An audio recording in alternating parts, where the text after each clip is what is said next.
Assim como as piadas, as histórias de terror não precisam ser longas para deixar a gente morrendo de medo. E elas na verdade parecem que têm mais impacto quando são contadas por pessoas que realmente vivenciaram aquilo ali. Ou então, que é uma pessoa próxima a você, num local próximo de você, essas coisas tendem a funcionar e muito bem. Seja através de um conto ou uma lenda local, relatos de pessoas que realmente vivenciaram essa experiência podem ser realmente muito macabros.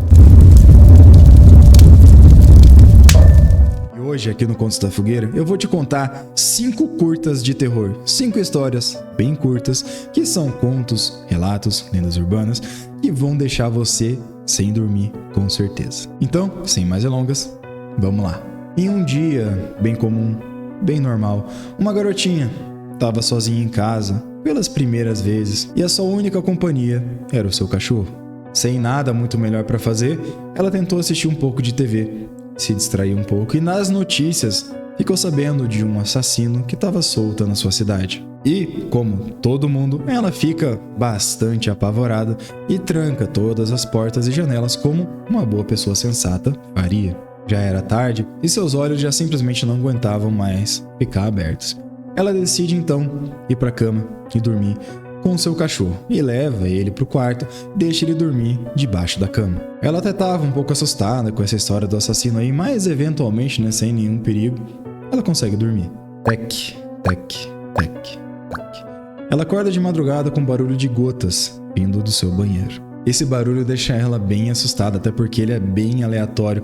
Mas assim, poderia ser um chuveiro, uma pia, então ela até que não dá tanta bola assim, mas ela estava muito assustada para ir lá, fechar a torneira, fechar chuveiro, o que quer que fosse. Ela então decide procurar pelo seu cachorro e coloca a mão debaixo da cama e leva uma lambidinha, sabe, daquela de cachorro, reconfortante, com o coraçãozinho reconfortado, ela consegue voltar a dormir. E isso aconteceu outras 2 ou 3 vezes durante a noite, mas sempre que ela tinha medo, colocava a mãozinha lá pro cachorro lamber e tava tudo certo. Na manhã seguinte, ela acorda e, protegida pela luz do sol, toma coragem pra ir no banheiro, até porque ela precisava escovar o dente, enfim, toda aquela coisa. Ao chegar no banheiro, a cena que ela encontra é simplesmente surreal. Seu cachorro, morto e mutilado, pendurado no chuveiro.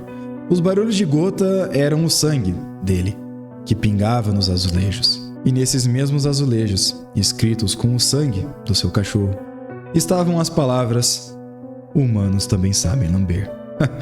É impressionante como uma historinha dessa aí, boba, assim, escrita por qualquer um, na verdade, sem muita profundidade, consegue fazer a gente pensar num cenário muito bizarro, e eu, pelo menos, ficar arrepiado. É uma situação que, dependendo de quem olha, é até boba, mas é uma história que eu gosto muito. E na verdade essa história eu já vi narrada há muitos anos atrás, quando eu era um mero pré-adolescente e acompanhava o YouTube de terror. Essa época foi muito legal, lá por 2012, 2011, e foi assim, aquelas primeiras creepypastas que se ouvia na internet e se divulgava, então eu tinha que trazer ela em algum momento. E essas histórias curtas conseguem realmente deixar impacto na gente.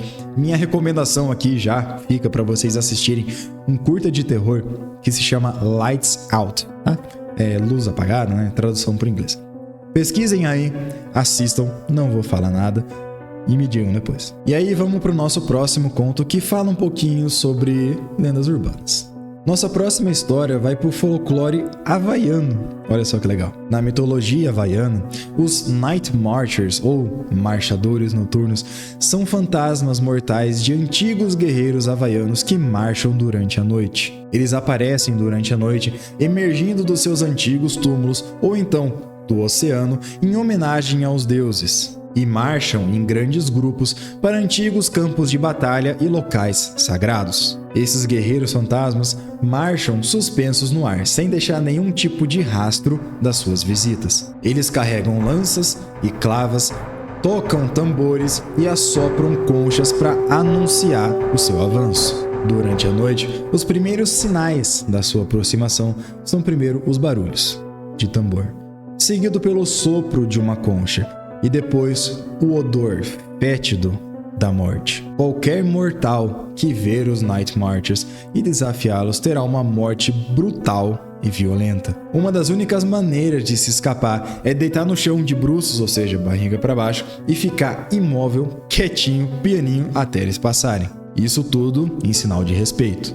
Ou você pode ter a sorte de um desses fantasmas aí ser um ancestral seu, um conhecido seu, que vai gritar pela sua proteção. Dizem que se na sua casa a porta da frente e a porta dos fundos forem alinhadas assim, os Night Marchers conseguem passar por dentro da sua casa e expor você a risco dentro do seu próprio lar. Ah, e tem mais um detalhe. Se um desses fantasmas aí que você vê for um rei ou um chefe que tem uma parte do corpo sagrada, tipo assim, uma orelha sagrada, né? Um dedo sagrado, sabe? Esse tipo de coisa. E você avistar, aí, meu filho, você morre instantaneamente. Dizem que os guerreiros soltam um laser pelos olhos. Eu não tô brincando.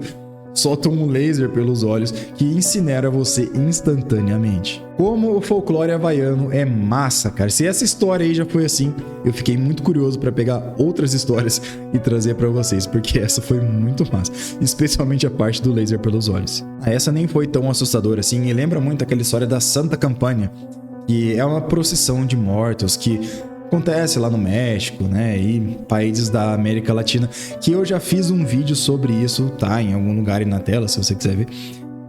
Eu já falei especificamente sobre a Santa Campanha e mais o El Silbón. Aquele vídeo tá muito bom e eu recomendo que você vá assistir. Mas faz isso aí depois ou deixa ele salvo em outra aba aí, porque agora a gente tem que continuar falando de índio. Os nativos do noroeste americano, especialmente os Salish, contam histórias de uma criatura particularmente malévola que habita as florestas do noroeste americano. Eles são conhecidos como índios dos gravetos e a descrição física deles varia de tribo para tribo. O que muitos deles concordam é que, de fato, eles parecem muito com outros nativos norte-americanos. Mas existem algumas tribos por aí que também dizem que são pessoas bem pequenas e outras que são pessoas muito altas. Inclusive, esses Salish, que eu falei agora há pouco para vocês, os descrevem como sendo a nossa ideia de pé grande, sabe? Grandão, peludo, forte, esse tipo de coisa. Bom, o que se diz é que essas criaturas têm hábitos exclusivamente noturnos e são raramente vistos. É dito também que a sua comunicação não é igual à fala humana. Na verdade, eles imitam animais, pássaros, esse tipo de coisa para se comunicar. E parece também que eles não têm nenhuma tribo permanente, não tem um lugar fixo. Eles ficam andando para lá e para cá, na floresta, caçam, pescam, mas são nômades basicamente. E também são descritos como, às vezes, né, não sendo a história do pé grande lá, como sendo nativos que se vestem com peles de animais, estilo peles de veado, sabe? Com chifre, coisa bem maluca, assim. Agora, uma característica bem saci da parte deles, assim, é serem conhecidos como índios muito travessos. Eles gostam de pregar peças em outras tribos da região. Inclusive, esse nome, índios, os gravetos aí, dizem que veio dessa mania de pregar peças aí que eles têm, de enfiar gravetos nos abrigos, nas tendas, em pessoas enquanto elas estão dormindo. E normalmente essa travessura deles aí era só roubar um peixe lá da isca, roubar comida, tirar a roupa das pessoas, sabe?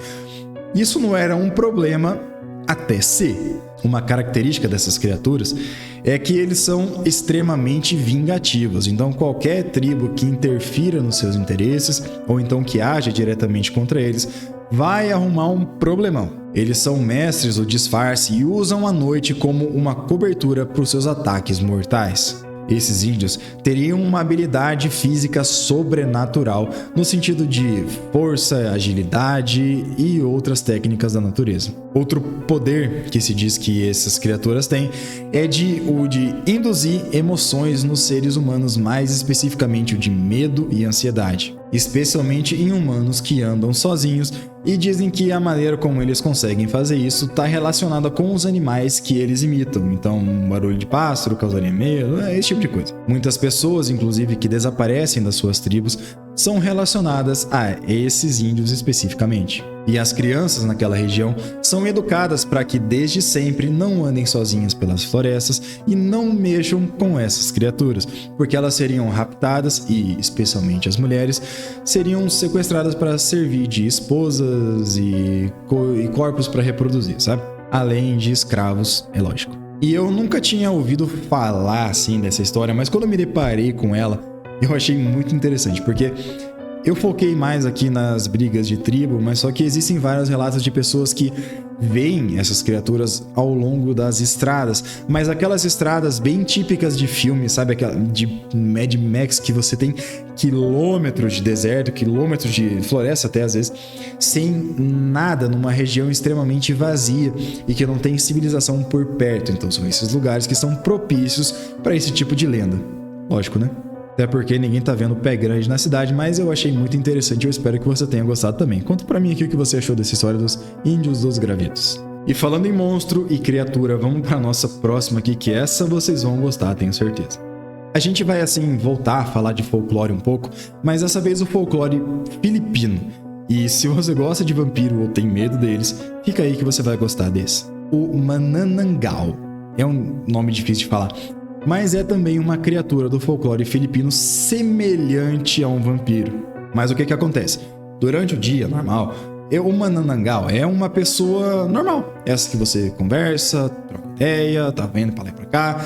Só que durante a noite as coisas mudam um pouquinho. A principal característica dessa criatura é separar o seu corpo em dois. Então, ele fica com da cintura para baixo das pernas em algum lugar aí, e o seu torso, a parte de cima, cria asas de morcego e ele voa atrás das suas vítimas durante a noite. O Manananggal se alimenta da vida humana de algumas maneiras diferentes.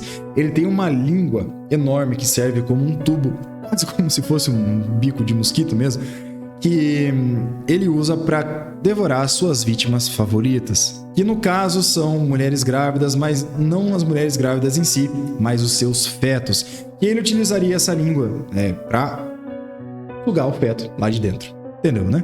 Existem diversos relatos de que nos vilarejos das Filipinas, o Manananggal ficaria espreitando no telhado da casa e aqueles telhados de palha, e no momento que a vítima estivesse dormindo, utilizaria sua língua para chupar aquele feto, ou então o sangue de alguma pessoa que estivesse dormindo.